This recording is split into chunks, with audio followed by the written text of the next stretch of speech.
اللي ما تعرفش تعمل فطير جوزها منها يطير. تعالوا مع بعض نعمل فطير شرقي. معاكم الشيف أبانوب عادل، وادي المكونات ممكن تاخدوها سكرين شوت، يعني مفيش أسهل من كده.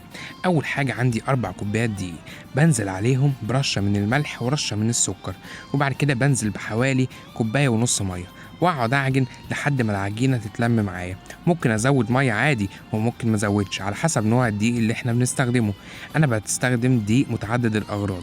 بعد ما بعجن كده كويس جدا جدا جدا، بعجن حوالي 10 دقايق. انا عايز العجينه تبقى طريه وحلوه، واعجنها كويس علشان لما اجي افردها ما تتقطعش مني، ودي معلومه يا ريت تاخدوا بالكم منها. بعد ما عجنت وبقت العجينه قوامها حلو، بنزل عليها بمعلقتين من الزيت. الزيت ده بيخليها كده ايه، تتفرد كويس. بعد كده ببدأ أفرد كويس، ببدأ أفرد بإيدي، وبعد كده بالنشابة عندي أبدأ أفرد لحد ما تبقى سمكها رقيقة جدا. بنزل عليها بأي حشو